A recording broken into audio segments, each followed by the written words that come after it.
അടുത്തു നിൽപ്പോരനുജന നോക്കാൻ അക്ഷികളില്ലാത്തോർക്ക് അരൂപനീശ്വരൻ അദൃശ്യനായാൽ അതിലെന്താശ്ചര്യം. തൊട്ടടുത്ത് നിൽക്കുന്ന ആളിനെ കാണുന്നില്ല. കഴിഞ്ഞ ദിവസം ഒരു സുഹൃത്ത് പറഞ്ഞു, ഒരു വലിയ ഓഫീസർ സ്ത്രീയാണ്, ലിഫ്റ്റിൽ കയറി. ചെറിയ ഉദ്യോഗസ്ഥകൾ നിൽക്കുന്നു, 2-3 ചെറിയ ഉദ്യോഗസ്ഥർ നിൽക്കുന്നു ലിഫ്റ്റിൽ. അവർ ആ ലിഫ്റ്റിലേക്ക് നോക്കിയപ്പോൾ 2-3 ചെറിയ ഉദ്യോഗസ്ഥർ നിൽക്കുന്നു. അവരപ്പോൾ തന്നെ മൊബൈൽ ഓൺ ചെയ്തു. മൊബൈൽ ഓൺ ചെയ്തിട്ട് മൊബൈൽ നോക്കിക്കൊണ്ട് അവർക്ക് ഏത് നിലയിലാണോ എത്തേണ്ടത് അതുവരെ ആ മൊബൈൽ തന്നെ ശ്രദ്ധിച്ചു. ഇവരുടെ ആരുടെയും മുഖത്ത് നോക്കിയില്ല. അവരെല്ലാം പ്രതീക്ഷയുടെ നക്ഷത്ര തിളക്കത്തോടെ ആ സ്ത്രീയെ നോക്കുകയാണ്. നമ്മൾ അറിയുന്ന ഓഫീസറാണ്. ഒന്ന് ചിരിക്കുമായിരിക്കും, എന്തെങ്കിലും ചോദിക്കുമായിരിക്കും. അവരതിൽ തന്നെ നോക്കുന്നു. എന്നിട്ട് ഓരോ നിലയിലും നിർത്തുമ്പോൾ അവരക്ഷമയോടെ ആ നിലയിലേക്ക് നോക്കുന്നു. അവർക്ക് പോകേണ്ടത് മുകളിലത്തെ നിലയിലേക്കാണ്. വീണ്ടും അതിൽ നോക്കുന്നു, ഇറങ്ങിപ്പോകുന്നു. ഇത് മനുഷ്യത്വത്തിൻ്റെ മുഖമാണോ? അപ്പോൾ ഈ സ്ത്രീ വളരെ വിഷമത്തോടെ പറഞ്ഞു, ഇങ്ങനെ പെരുമാറി സാർ. കേട്ടുനിന്ന ഒരാൾ പറഞ്ഞു, കഷ്ടം. ആ ലിഫ്റ്റ് അവിടെ നിന്നു പോയെങ്കിൽ, ലിഫ്റ്റല്ലേ, നിന്നു പോകാമല്ലോ, കറണ്ട് കൊണ്ട് ഇലക്ട്രിസിറ്റി കൊണ്ട് പോകുന്നതല്ലേ, നിന്നു പോയെങ്കിൽ എത്ര സമയം അവർ ഈ മൊബൈലിൽ നോക്കി നിൽക്കും? ചിന്തിക്കേണ്ട വിഷയമാണ്. ചെറിയ ചെറിയ സ്നേഹസാന്ദ്രമായ നിമിഷങ്ങളെ വികാരശൂന്യമായി ആവിഷ്കരിക്കുകയാണ് പുതിയ മനുഷ്യൻ. വികാരശൂന്യമായി ആവിഷ്കരിക്കുകയാണ്. കഴിഞ്ഞ ദിവസം ഈ ഫോട്ടോ പ്രിൻ്റൊക്കെ എടുക്കുന്ന ഒരു DTP ചെയ്യുന്ന ഒരു സ്ഥലത്ത് ചെന്നു. അപ്പോൾ പഴയ കുറച്ച് ഫോട്ടോസാണ്, അതൊരു പെൻ ഡ്രൈവിൽ കയറ്റിയിരിക്കുന്നു. അത് ചെയ്ത ആ സുഹൃത്തുമായിട്ടാണ് ഞാൻ പോയത്. കാരണം അതിൽ എല്ലാ പടവും വേണ്ട, മാറിപ്പോകുമെന്ന് വിചാരിച്ച് ഞങ്ങൾ 2 പേരും കൂടെ ചെന്നു. ഉച്ച സമയമാണ്. ഒരു പെൺകുട്ടിയാണ് അത് ചെയ്യുന്നത്. ഞങ്ങൾ 2 പേരും കൂടെ അടുത്തിരുന്നപ്പോൾ അവർ പറഞ്ഞു, ആരെങ്കിലും ഒരാളിരിക്കണം, ഒരാൾ പുറത്തു പോകണം. പരുഷമായിട്ടാണ് പറയുന്നത്. ഒരാഴ്ചയ്ക്ക് മുമ്പ് ആരെങ്കിലും ഒരാളിരിക്കണം, ഒരാൾ പുറത്തു പോകണം. ഞാൻ ചുറ്റും നോക്കി, അവിടെ ഒരു പ്രശ്നമില്ല, ആൾക്കാരില്ല, തിരക്കില്ല, ഉച്ചയാണ്, ഇഷ്ടംപോലെ ലാവിഷായ സമയമുണ്ട്. ഒരാൾ പുറത്തു പോകണമെന്നാണ് പറയുന്നത്, രൂക്ഷമായിട്ടാണ് പറയുന്നത്. നമ്മൾ സാറിന് ഈ ഇന്റൻസീവ് കെയർ യൂണിറ്റിലൊക്കെ കയറി ചെന്നാൽ അവർ പറയുമല്ലോ, അവരെല്ലാവരും പുറത്തു പോകാൻ പറയും, അല്ലെങ്കിൽ ഒരാൾ നിൽക്കണം എന്ന് പറയും. അങ്ങനെ വല്ലതും വേണം. അപ്പോൾ ഞാൻ ചോദിച്ചു, ഞങ്ങൾ 2 പേരും പോകാം എന്നാൽ. അങ്ങനെ ചോദിച്ചപ്പോൾ അതിൻ്റെ ഉടമസ്ഥനാണെന്ന് തോന്നുന്നു. ഈ നല്ല ഇൻസ്റ്റിറ്റ്യൂഷൻസിലൊക്കെ ഇപ്പോൾ പലരും ഉടമസ്ഥന്മാർ വേഷപ്രച്ഛന്നരായിട്ട് നിൽക്കും. പണ്ടാണ് ഉടമസ്ഥരെ കണ്ടാൽ ഉടനെ അറിയുന്നത്. ഇപ്പോൾ അവർ വേറെ തൊഴിലാളികളുടെ കൂട്ടൊക്കെ ഇങ്ങനെ ഈ പറന്നൊക്കെ നിൽക്കും. പിരിവുകാരെ പേടിച്ചുമായിരിക്കാം. എന്തായാലും ഒരാൾ വന്നിട്ട് പറഞ്ഞു, സാർ ഇരിക്കണം, 2 പേർക്കും ഇരിക്കാം. പോകാൻ സമയത്ത് ഞാൻ ആ കുട്ടിയോട് സൗമ്യമായി പറഞ്ഞു, നിങ്ങൾ കസ്റ്റമർ ഫ്രണ്ട്ലിയാണ്, നിങ്ങളെ തേടിയാണല്ലോ ഇവിടെ വരുന്നത്. എന്താണ് മഹാത്മാഗാന്ധി പറഞ്ഞത്? ദൈ കസ്റ്റമർ ഈസ് ദൈ ഗോഡ് എന്നാണ്. കുട്ടി എടുത്ത മുറയ്ക്കങ്ങ് പറഞ്ഞു, മഹാത്മാഗാന്ധിക്ക് അതൊക്കെ പറയാം. അപ്പോൾ ആ വിധത്തിൽ ഇത് മനുഷ്യത്വത്തിൻ്റെ മുഖമാണ്. ഇപ്പോൾ സ്നേഹത്തിൻ്റെതായ ഒരു അംശമില്ല. എന്തിന്? പുഞ്ചിരി നഷ്ടപ്പെട്ടിരിക്കുന്നു. പുഞ്ചിരി ഹാ കുലീനമാം കള്ളം നെഞ്ചു കയറി ഞാൻ നേരിനെ കാട്ടാമെന്ന് കവി പറഞ്ഞുവെങ്കിലും അന്നൊക്കെ പുഞ്ചിരി ഉണ്ട്, ആ പുഞ്ചിരിയിൽ കള്ളവും ഉണ്ടായിരുന്നു. ഇപ്പോൾ കള്ളവുമില്ല, പുഞ്ചിരിയുമില്ല. പുഞ്ചിരിയെ നഷ്ടപ്പെട്ടിരിക്കുന്നു. പുഞ്ചിരി ആത്മാവിൻ്റെ സംഗീതമാണ് എന്നാണ് പറയുന്നത്. Smile A while and while U smile your smile may go miles and miles. നിങ്ങൾ ചിരിക്കുക. ചിരി ഒരു പകർച്ചവ്യാധിയാണ്. ചിരിക്കുമ്പോൾ നമുക്കും ചിരിക്കാൻ തോന്നും. ഒരു പരിചയമില്ലാത്ത ആളിനെ നോക്കിയും നമുക്ക് ചിരിക്കാൻ സാധിക്കും. പക്ഷേ ആ ചിരി മാഞ്ഞു പോയിരിക്കും. ആർക്കും ആരോടും യാതൊരു വിധത്തിലുള്ള കടപ്പാടുമില്ലാത്ത ഒരു കാലം, ബന്ധങ്ങളില്ലാത്ത ഒരു കാലം. എന്തുകൊണ്ടാണ് ബന്ധങ്ങളില്ലാതെ പോകുന്നത്? നമ്മൾ ആ വിധത്തിൽ സഫിഷ്യൻ്റ് ആയിക്കൊണ്ടിരിക്കും. ഓണത്തിന് നമുക്കൊരു കൂട്ടായ പ്രയത്നമില്ല. ഓണത്തിന് സദ്യയല്ലേ വേണ്ടത്? ബുക്ക് ചെയ്താൽ കിട്ടും. ഏത് റേഞ്ചിലുള്ള സദ്യയും കിട്ടും. ആ വിധത്തിൽ കൂട്ടായ്മകളില്ലാത്ത, സ്നേഹത്തിൻ്റെ സംവാദങ്ങളില്ലാത്ത, സംവേദനങ്ങളില്ലാത്ത ഒരു കാലഘട്ടം. അപ്പോൾ ഈ ബന്ധങ്ങളുടെ സുഖമെന്താണ്? ബന്ധങ്ങളുണ്ടെങ്കിലേ നമുക്ക് ഒരാളെ ശാസിക്കാൻ പറ്റും. അല്ലെങ്കിൽ മറ്റൊരാൾക്ക് നമ്മളെ ശാസിക്കാൻ പറ്റുള്ളൂ, നമ്മൾക്ക് ഇടപെടാൻ പറ്റുള്ളൂ, നമ്മൾക്ക് പിണങ്ങാൻ പറ്റുള്ളൂ, നമ്മൾക്ക് പരിഭവിക്കാൻ പറ്റുള്ളൂ. ഇതെല്ലാം മനുഷ്യത്വത്തിൻ്റെ മുഖങ്ങളാണ്. പരിഭവവും പിണക്കവും ഇണക്കവും ലാളനയും വാത്സല്യവും ഈ വിധത്തിലുള്ള സുഗന്ധമുള്ള വികാരങ്ങളെല്ലാം നമുക്ക് നഷ്ടമാകുന്നത് ബന്ധങ്ങളില്ലാതാകുമ്പോഴാണ്. അതുകൊണ്ടാണ് ONV പറഞ്ഞത്, വേണം ഈ സ്നേഹബന്ധങ്ങൾ ഒഴിയിൽ വേദനിക്കലും വേദനിപ്പിക്കലും. അത് വേദനിപ്പിച്ചോട്ടെ, എങ്കിൽ പോലും അത്തരം ബന്ധങ്ങൾ നമ്മളുടെ സംസ്കാരത്തിൻ്റെ സുഗന്ധമായി നമ്മളോടൊപ്പം ഉണ്ടാവണം. ആ വിധത്തിലുള്ള ബന്ധങ്ങൾ നഷ്ടമാവുകയാണ്.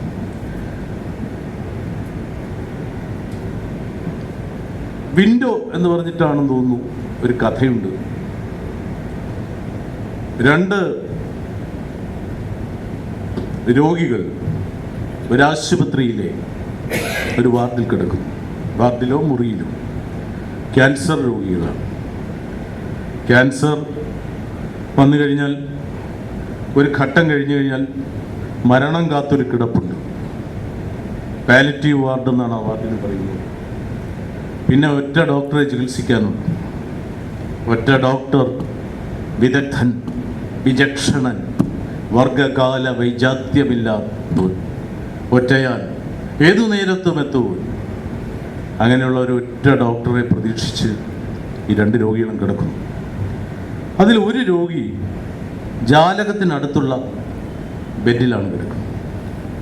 മറ്റേ രോഗി ഭിത്തിക്കടുത്തുള്ള ബെഡിലാണ് കിടക്കുന്നത്. 2 പേരുടെയും ദിവസങ്ങൾ വിരസങ്ങളാണ്. ഭയങ്കരമായ വേദന സംഹാരികൾ കുത്തിവെക്കുന്നു. ഈ ജാലകത്തിനടുത്തുള്ള രോഗി ഒരു സമയമൊക്കെ ആകുമ്പോൾ ഒരുവിധം ഒരു സുഖം തോന്നുമ്പോൾ അയാൾ ഈ പില്ലോ എടുത്ത് ചാരി ആ ജാലകം തുറന്നിട്ട് പുറത്തോട്ട് നോക്കിയിരിക്കും. ഈ സമയം ഭിത്തിക്കരികിലുള്ള രോഗി അയാളെ തന്നെ നോക്കി വേദന കടിച്ചമർത്തി കിടക്കും. അപ്പോൾ ജാലകത്തിനടുത്തുള്ള രോഗി പറയും, നല്ല പ്രകൃതി രമണീയമായ കാഴ്ചകൾ. ഒരു മരമുണ്ട് കേട്ടോ ഇവിടെ. ആ മരം നിറയെ മഞ്ഞപ്പൂക്കൾ പൂവണിഞ്ഞു നിൽക്കുന്നു. കാണാൻ എത്ര രമ്യ മനോഹരമായിരിക്കുന്നു. അവിടെ ഒരു നാൽക്കവലയുണ്ട്. ആ നാൽക്കവലയിൽ ആളുകളൊക്കെ വന്ന് വർത്തമാനം പറഞ്ഞിരിക്കുന്നു. പാർക്കൊന്നുമല്ല, എന്നാലും അതിന് ചുറ്റും ഒരു വട്ടം ചെയ്തിട്ടുണ്ട്. ജോലി കഴിഞ്ഞ് പോകുന്ന ആളുകൾ ഫോൺ ചെയ്യാനും മറ്റോടെ വരുന്നുണ്ട്. ഒരു പെൺകുട്ടി സ്ഥിരമായി വന്ന് ആരെയോ ഫോൺ ചെയ്യുന്നു ആ ബൂത്തിൽ. ഇങ്ങനെ അയാൾ കാണുന്ന കാഴ്ചകളൊക്കെ വളരെ സരസമായി രസകരമായി അയാൾ പറയും. ഇയാളതൊക്കെ കേൾക്കുമ്പോൾ ഇയാൾക്കൊരു സന്തോഷം ആകെ കിട്ടുന്നതാണ്. കുറെ കഴിയുമ്പോൾ വേദന വരും, വീണ്ടും കിടക്കും, ഡോക്ടർ വരും, മരുന്ന് കൊടുക്കും. രാത്രിയാകുമ്പോൾ ഈ ജാലകത്തിനടുത്തുള്ള ആളിന് അയാൾക്കൊരു ബുദ്ധിമുട്ടും പരവേശമൊക്കെ വരും. പരവേശം വരുമ്പോൾ അയാൾ കിടന്ന് ഞരങ്ങാൻ തുടങ്ങും. അയാളുടെ കണ്ണുകൾ ഉന്തുന്തു കളിക്കാൻ തുടങ്ങും. അയാളുടെ ശബ്ദം കുരുങ്ങും. അങ്ങനെ അയാൾ വല്ലാതെ മരണപ്രാളപ്പെടുന്ന സമയത്ത് ഈ പുറത്തെടുക്കുന്ന ആളിന് ഉറക്കമില്ലല്ലോ, അവിടെയാണ് സ്വിച്ച് ഇരിക്കുന്നത്. അയാൾ ആ സ്വിച്ചിൽ അലാമിൽ വല്ലാതെ അമർത്തുമ്പോൾ സിസ്റ്ററോ ഡോക്ടറോ ഒക്കെ വരും. അയാൾക്ക് എന്തോ ഇഞ്ചക്ഷൻ കൊടുക്കും. പിന്നെ അയാൾ കിടന്നുറങ്ങും. ഇങ്ങനെയുമുണ്ട്. രാത്രികളൊക്കെ ഇങ്ങനെയാണ്. അങ്ങനെ അവരുടെ ദിവസങ്ങൾ പറഞ്ഞുവല്ലോ വിരസമായി കടന്നു പോകുമ്പോൾ ഒരു ദിവസം ഇയാൾക്കല്പം സൗഖ്യം തോന്നി. ഭിത്തിക്കടുത്ത് കിടക്കുന്ന ആളിന് സൗഖ്യം തോന്നി. അയാൾ ഇരുന്നിട്ട് പറഞ്ഞു, സുഹൃത്തെ, ആ ജാലകം തുറക്കാം. പുറത്തെ വിശേഷങ്ങളൊന്നും അറിയുന്നില്ലല്ലോ, ആ ജാലകം ഒന്ന് തുറക്കാം. അയാൾക്ക് നല്ല സുഖമില്ല. എന്നാലും അയാൾ പറഞ്ഞു, എനിക്ക് ഒരു മൂടുമില്ല, എനിക്ക് നല്ല സുഖം തോന്നുന്നില്ല, രാവിലെ മുതൽ വല്ലാത്ത കിഴപ്പും വേദനയൊക്കെ, പിന്നീടാകട്ടെ. അല്ല, മറ്റേ ഇന്നലെ സംസാരിച്ച പെൺകുട്ടി ഉണ്ടല്ലോ, അവൾ നല്ല ചിരിച്ചുകൊണ്ടാണ് പോകുന്നതെന്ന് പറഞ്ഞല്ലോ, അവൾ വന്നോ നോക്കാം, ഒന്ന് തുറക്ക്. ഇയാൾ പറഞ്ഞു, മരിക്കാൻ കിടക്കുകയാണ്, പെൺകുട്ടി ചിരിച്ചുകൊണ്ടാണ് പോകുന്നത്, തനിക്കൊക്കെ വേറെ ഈ നല്ല കാലത്തപ്പോൾ എന്തായിരുന്നിരിക്കും എന്നോ മറ്റോ ചോദിച്ചുകൊണ്ട് അയാൾ തിരിഞ്ഞു കിടന്നു. ഇയാൾക്ക് ഭയങ്കര വിഷമമായിപ്പോയി, വല്ലാത്ത വിഷമമായിപ്പോയി. കാരണം കളിയാക്കിയിരിക്കുന്നു. ഞാനൊരു ഹതഭാഗ്യനാണ്, അല്ലെങ്കിലും ഭാഗ്യദോഷിയാണ്. ഇപ്പം തന്നെ കണ്ടില്ലേ, അയാൾക്കാണ് ജാലകത്തിനടുത്തുള്ള കട്ടിൽ കിട്ടിയത്, എനിക്ക് ഭിത്തിക്കടുത്തുള്ള കട്ടിൽ. എനിക്കൊന്നും ദൈവം തന്നിട്ടില്ല, എല്ലാം നിഷേധിച്ചിട്ടേ ഉള്ളൂ. ജീവിതത്തെ വെറുത്തുകൊണ്ട്, തൻ്റെ അന്ത്യത്തെയും വെറുത്തുകൊണ്ട് അയാൾ തിരിഞ്ഞു കിടന്നു, ഭിത്തിക്ക് അഭിമുഖമായി കിടന്നു. ഒരു വിദേശ കഥയാണ്. രാത്രിയായി, ഇയാൾക്ക് ഉറക്കം വരുന്നേയില്ല. അങ്ങോട്ട് തിരിഞ്ഞൊന്നുമില്ല. ഇത് വല്ലാത്ത അയാളുടെ മനസ്സിനെ ഗ്രസിക്കുന്ന ഒരുപാട് കുറ്റബോധങ്ങളും ഒരുപാട് നഷ്ടബോധങ്ങളും കൊണ്ട് അയാളുടെ ദിനങ്ങൾ, അയാളുടെ നിമിഷങ്ങൾ വല്ലാതെ സങ്കുലിതമായിക്കൊണ്ടിരുന്നു. രാത്രി വളരെ വൈകിയിരിക്കുന്നു. അപ്പം അതുപോലെ അയാൾക്ക് ആ ബുദ്ധിമുട്ട് വന്നു. കണ്ണുകൾ ഒന്നൊന്ന് കളിക്കുന്നു, ശബ്ദം കുരുങ്ങുന്നു, അയാൾ ഞരങ്ങുന്നു, പ്രാണവേദനയുടെ നിമിഷങ്ങൾ ഇയാളെല്ലാം കേൾക്കുന്നുണ്ട്. ഭിത്തിയിലേക്ക് ചരിഞ്ഞു കിടക്കുകയാണ്. അയാളുടെ കണ്ണുകൾ നനഞ്ഞിട്ടുണ്ട്. അപ്പം അതുപോലെ അയാൾ ആ കോളിബെല്ല് അമർത്തിയില്ല. നാശം. മനുഷ്യപ്പറ്റില്ലാത്തവനല്ലേ, മനുഷ്യത്വമില്ലാത്തവനല്ലേ, മനുഷ്യത്വത്തിൻ്റെ മുഖമില്ലാത്തവനല്ലേ. അയാൾ അനങ്ങാതെ കിടന്നു. കുറെ കഴിഞ്ഞപ്പോൾ ഇയാളങ്ങ് ഉറങ്ങിപ്പോയി. നേരം പുലർന്നു. തിരിഞ്ഞു നോക്കുമ്പോൾ ആ കട്ടിൽ ശൂന്യമായിരിക്കും. അയാളോട് പോയി, എവിടെ പോട്ട്. ഡോക്ടർ അതുപോലെ റൗണ്ട്സിന് വന്നു. അയാളെ പരിശോധിച്ചിട്ട് പറഞ്ഞു, അറിഞ്ഞോ, കൂട്ടുകാരൻ പോയി, നല്ല രാത്രി, ഭയങ്കര ഒരു അറ്റാക്കായിരുന്നു. അപ്പോഴും അയാളുടെ മുഖത്ത് വേറെ ഭാവഭേദമൊന്നുമില്ല.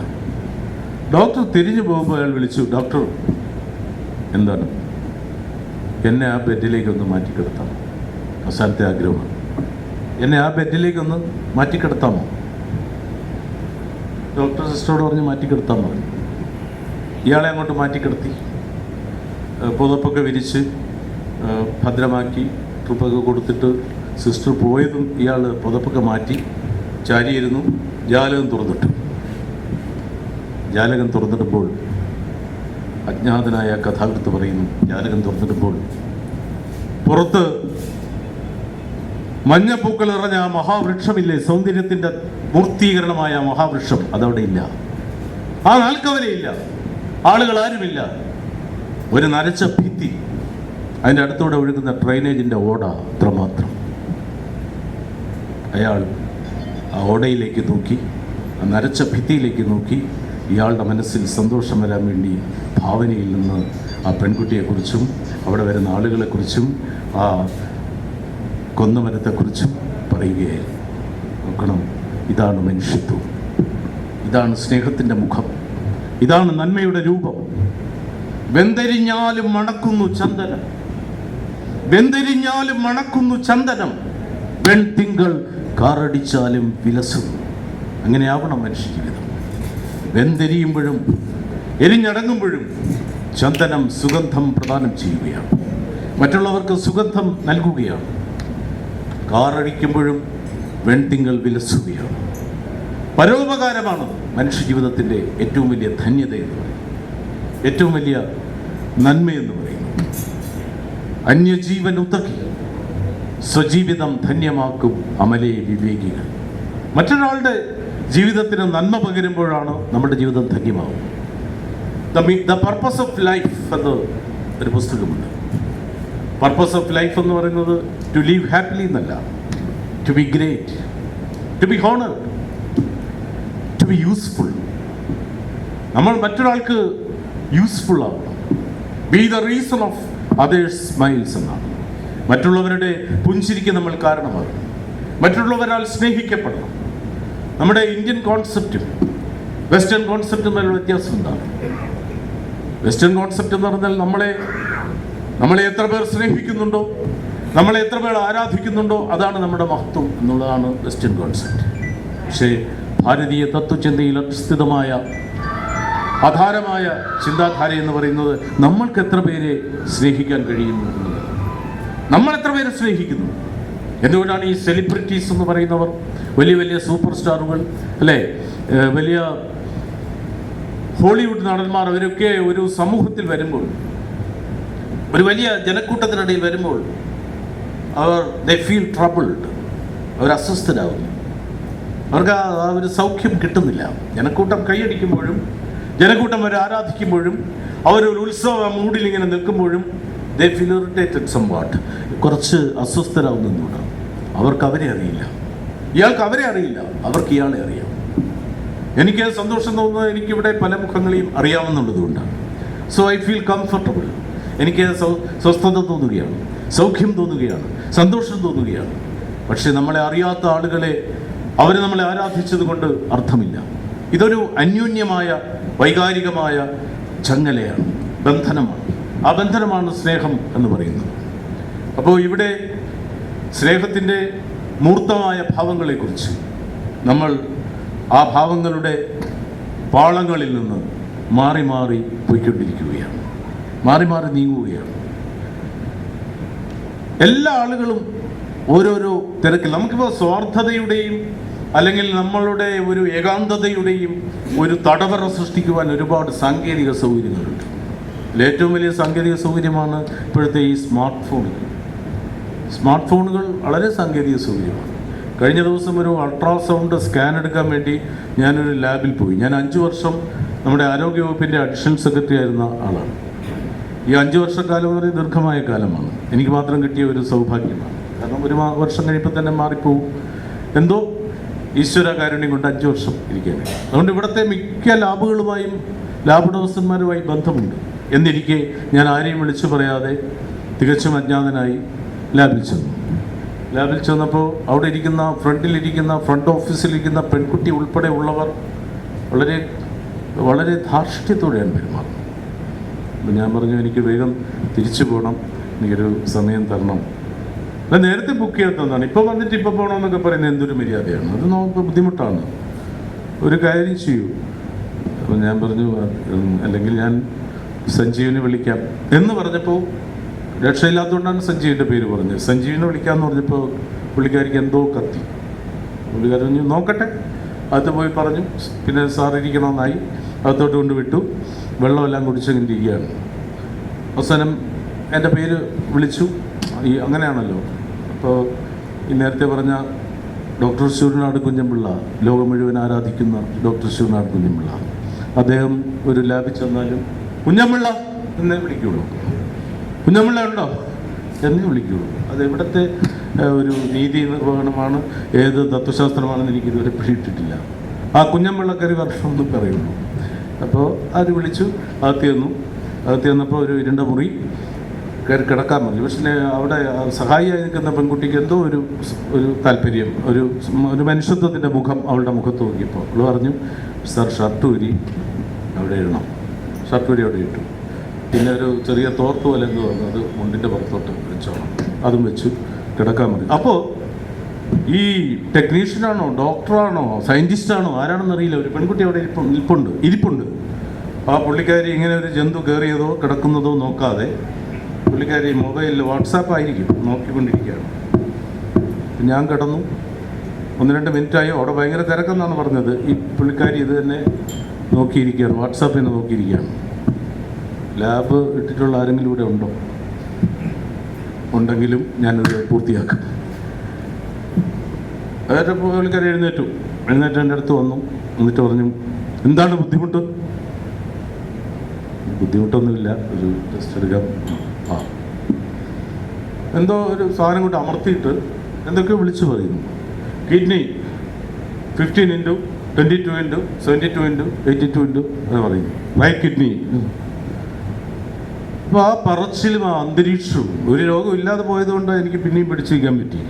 എന്തെങ്കിലും പ്രശ്നമായിട്ടാണ് പോയിരുന്നതെങ്കിലുള്ള അവസ്ഥ ആലോചിച്ചു. അങ്ങനെ കുറേയൊക്കെ വിളിച്ചു പറഞ്ഞു. സ്പ്ലീൻ നോർമൽ, വേറെ എന്തോ അബ്നോർമൽ, അതെല്ലാം പറഞ്ഞു.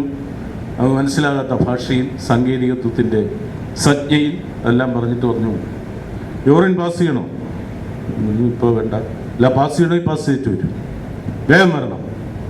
ഞാൻ പാസ് ചെയ്തിട്ട് തിരിച്ചു വന്നു. ഇപ്പോഴും ഈ സയൻറ്റിസ്റ്റ് ഗവേഷണത്തിലാണ്, വാട്സാപ്പ് ഗവേഷണത്തിലാണ്.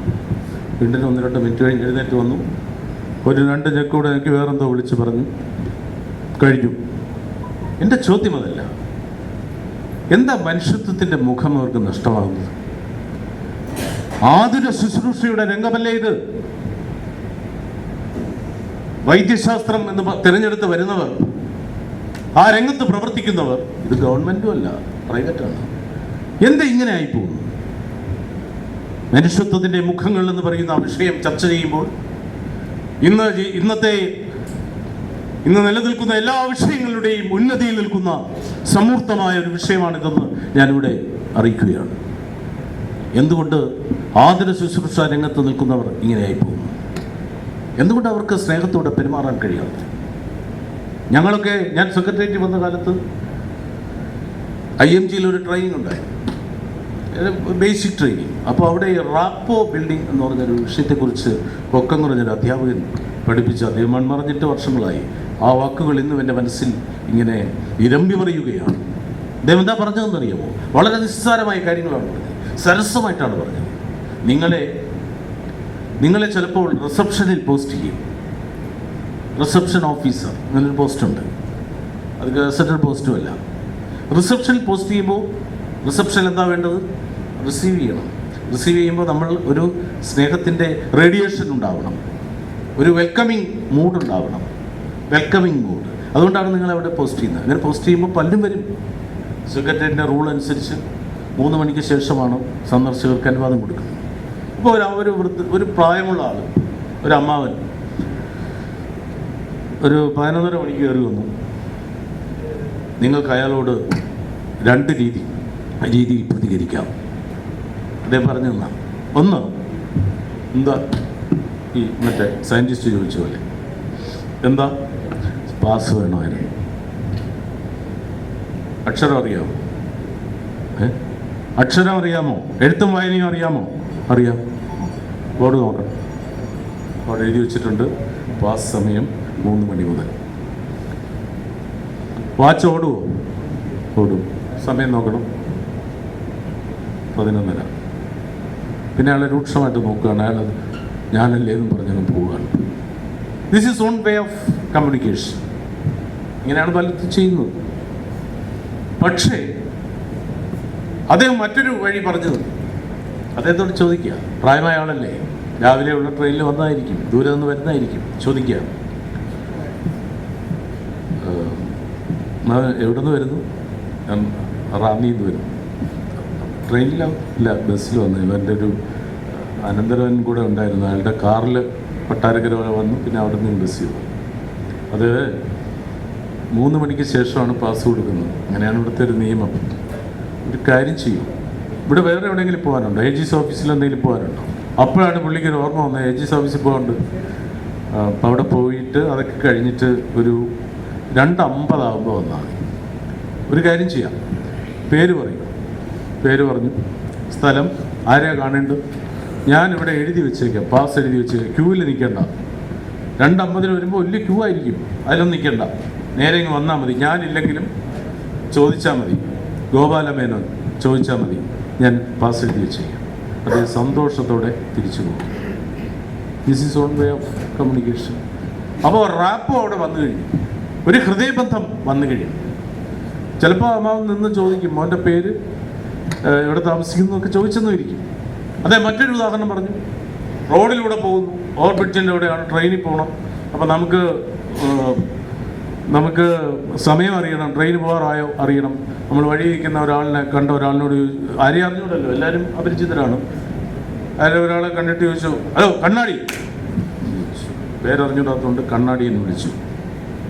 കണ്ണാടി തിരിച്ചു നോക്കിയിട്ട് പറഞ്ഞു, ആ എന്ത്, സമയം എത്രയായി? വാച്ച് വാങ്ങിച്ച് കിട്ടണം, വാങ്ങിച്ച് കിട്ടണം, സ്വന്തമായിട്ട് വാങ്ങിച്ച് കിട്ടണം, ഇതെനിക്ക് നോക്കാൻ വേണ്ടി. ഒരു കാര്യമില്ലാതെ ഒരു അജ്ഞാത ശത്രു, എല്ലാ കാര്യമുണ്ടോ? നേരെ മറിച്ച് അദ്ദേഹം പറഞ്ഞു തരികയാണ്, നോക്കണം, 85-ൽ ഞാൻ കേട്ട ക്ലാസ്സിൽ നിന്നാണ് ഇപ്പോൾ ഓർമ്മിച്ച് പറയുന്നത്. നമ്മൾ അയാളോട് ചോദിക്കുന്നു, അടുത്ത് ചെന്നിട്ട്, ക്ഷമിക്കണം, ചൊല്ലിറ്റി സമയം എത്രയായി? സാർ ഇപ്പം അതിഭാവുകത്വത്തോടെ ഒരു കാര്യം ചെയ്തു, വാച്ച് ഊരി മറ്റേ ആൾ കൈ തരിക, നോക്കിയിട്ട് വന്നാൽ മതി. എല്ലാവരും ചെയ്യില്ല. പിന്നെ അദ്ദേഹം പറയുന്നു, അതൊരു ബന്ധമാകും. ചിലപ്പോൾ 2 പേരും പോകുന്ന ഒരു ദിക്കിലേക്കായിരിക്കും, ഒരേ കമ്പാർട്ട്മെൻറ്റിൽ അവർ കയറിയെന്നിരിക്കും. ഒരു ബന്ധത്തിന് തുടക്കമായി. വിവിധത്തിൽ സ്നേഹത്തിൻ്റെ ഉജ്ജ്വലമായ മുഹൂർത്തങ്ങൾ നമ്മളുടെ ഇടപെടലുകളിലൂടെ, നമ്മളുടെ പരസ്പര സംവേദനങ്ങളിലൂടെ സാധിക്കാവുന്നതേ ഉള്ളൂ. അപ്പോഴാണ് ജീവിതം സൗഖ്യമാകുന്നത്, അപ്പോഴാണ് ജീവിതം ധന്യമാകുന്നത്. ജീവിക്കുക എന്ന് പറയുന്നത് 2 തരത്തിൽ ജീവിക്കാം. വെറുതെ ജീവിക്കുകയും ചെയ്യാം, നന്നായി ജീവിക്കുകയും ചെയ്യാം. നന്നായി ജീവിക്കുന്നത് ഫ്രൂട്ട്ഫുൾ ആകുമ്പോഴാണ്, മറ്റുള്ളവർക്ക് കൂടി ഉപയോഗപ്രദമാകുന്നത്. ആൽബർട്ട് ക്യാമ്യുവിൻ്റെ ഒരു ജീവിത നിർവചനമുണ്ട്, ജീവിതം വിഡ്ഢിത്തമാണ്, ജീവിതം അംഗത്വമാണ്, ജീവിതം നിരർത്ഥകമാണ് എന്ന്. നമ്മളീ ഒരുപാട് ജീവിച്ചു കഴിഞ്ഞിട്ട് പടവുകൾ ഒരുപാട് പിന്നിട്ടതിന് ശേഷം പുറകോട്ട് നോക്കുമ്പോൾ നമ്മൾ ഈ ചോദ്യം ചോദിക്കുക, നമ്മുടെ ജീവിതം സാർത്ഥകമായിരുന്നുവോ? നമ്മുടെ ജീവിതം വിഡ്ഢിത്തമായിരുന്നുവോ? പലപ്പോഴും പോസിറ്റീവായി മറുപടി ലഭിക്കണമെങ്കിൽ അത് മറ്റുള്ളവർക്ക് കൂടി പ്രയോജനപ്പെടുന്ന വിധത്തിലാവുന്നത് കൊണ്ട് മാത്രമായിരിക്കും. പക്ഷേ എല്ലാം പറയുമ്പോൾ എല്ലാം പറയണമല്ലോ. ഈ നമ്മൾ ഒരാളെ സഹായിക്കുമ്പോൾ അയാൾ തിരിച്ച് ആ ഒരു നന്ദി സ്മരണ സൂക്ഷിക്കുമെന്നൊന്നും പ്രതീക്ഷിക്കരുത്. അത് മനുഷ്യത്വത്തിൻ്റെ മുഖമല്ല. ഇന്നത്തെ പുതിയ സമൂഹം ഒരു കടപ്പാടിൻ്റെ ഓർമ്മ കൊണ്ട് നടക്കുകയില്ല. നമ്മൾ എത്ര സഹായിച്ചാലും ആരും അത് തിരിച്ചു വീട്ടുമെന്നോ തിരിച്ചതിൻ്റെ ഒരു സ്ഫുരണം പ്രകാശിക്കുമെന്നോ പ്രതീക്ഷിക്കരുത്. പ്രതീക്ഷയാണ് എല്ലാ ദുഃഖങ്ങൾക്കും കാരണം. പണ്ട് ഒരാൾ പറഞ്ഞു, PSC മെമ്പറായിരുന്ന പ്രശസ്തനായിരുന്ന മന്ത്രിയൊക്കെ ആയിരുന്ന ഒരാൾ പറഞ്ഞു, അയാളോട് ഒരാൾ ചെന്നിട്ട് പറഞ്ഞു, സാറിനെ കുറിച്ച് ഇന്നലെ നമ്മുടെ പന്നിവിളയിലെ സുകുമാരൻ ജോത്സ്യൻ്റെ മോൻ സാറിനെ ഒരുപാട് ചീത്ത ഇന്നലെ പറഞ്ഞു. ഞാൻ ചോദിച്ചു, ആര്? പന്നിവിളയിലെ സുകുമാരൻ ജോത്സ്യൻ്റെ മോനുണ്ടല്ലോ, കുമാർ. ഒത്തിരി ചീത്ത പറഞ്ഞു ഇന്നലെ സാറിനെ. പിന്നെ ഞാൻ അവനെ ഒരുപാട് വഴക്കൊക്കെ പറഞ്ഞ് അടിക്കാനൊക്കെ പോയി ആളുകൾ പിടിച്ചു മാറ്റി. എങ്ങനെ പന്നിവിളയിലെ എനിക്ക് ആളിനെ മനസ്സിലായി, കുമാർ. അവൻ എന്നെ പറ്റി ചീത്ത പറഞ്ഞിരുന്നു. കുമാർ ഒരിക്കലും എന്നെ പറ്റി ചീത്ത പറയില്ല, നീ മനസ്സിൽ വെച്ചിരുന്നാൽ മതി. ഇല്ല സാറേ, സാറിനെ പറ്റി ഒത്തിരി ചീത്ത പറഞ്ഞു കുമാർ. മറ്റേ സംഭവമൊക്കെ പറഞ്ഞു. മറ്റേ സംഭവമേ എടാ, നീ എന്ത് സംഭവം പറഞ്ഞെന്ന് പറഞ്ഞാലും കുമാർ അത് പറയത്തില്ല. കുമാർ പറയുന്നത് ഞാൻ ഈ ജന്മം വിശ്വസിക്കില്ല. കാരണം കുമാറിന് ഞാൻ ഒരു സഹായം ചെയ്തിട്ടില്ല. അതാണ് സഹായം ചെയ്താലുള്ള ഒരു വലിയ പ്രത്യുപകാരത്തിൻ്റെ ചിത്രം അത് തന്നെയാണ്. പക്ഷെ നമ്മളത് പ്രതീക്ഷിക്കരുത്. അത് പ്രതീക്ഷിക്കാതെ എവിടെയെല്ലാം നമുക്ക് മനുഷ്യത്വത്തിൻ്റെ മുഖം പ്രദർശിപ്പിക്കുവാൻ കഴിയുമോ? സ്നേഹത്തിൻ്റെ ജ്വാലകൾ കത്തിക്കുവാൻ കഴിയുമോ? നന്മയുടെ പുതിയ തിരിവട്ടങ്ങൾ ഉയർത്തുവാൻ കഴിയുമോ? അവിടെയെല്ലാം നമുക്ക് നമ്മുടെ ജീവിതത്തിൻ്റെ ധന്യതയ്ക്ക് കൂടുതൽ പ്രകാശം നൽകുവാനും പ്രസരണം നൽകുവാനും സാധിക്കും എന്ന് പറഞ്ഞുകൊണ്ട് അരമണിക്കൂറായി അല്ലേ എൻ്റെ വാക്കുകൾ ചുരുക്കുകയാണ്. ശ്രദ്ധാപൂർവം എന്നെ കേട്ടിരുന്ന നിങ്ങൾ ഓരോരുത്തർക്കും നന്ദിയുടെ നറുമലരുകൾ നൽകിക്കൊണ്ട് എൻ്റെ വാക്കുകൾ ചുരുക്കുന്നു. നിങ്ങൾക്ക് നമസ്കാരം.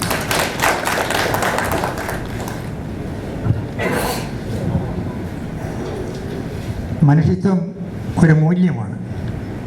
ആ മൂല്യബോധം നഷ്ടപ്പെടുന്നൊരു കാലഘട്ടത്തിലും എങ്ങനെയാണ് അതിനെ സംരക്ഷിച്ചു നിർത്താനും പരസ്പരം കൈമാറാൻ കഴിയാവുന്നത് സരസമായ ഒരു ഭാഷണത്തിൽ കൂടി കുറഞ്ഞ സമയം കൊണ്ട് നമ്മോട് ഒരു സരസമായ സംഭാഷണം നടത്തി ധന്യമാക്കിയ സുധീരൻ സാറിനുള്ള നന്ദി രേഖപ്പെടുത്തുന്നു.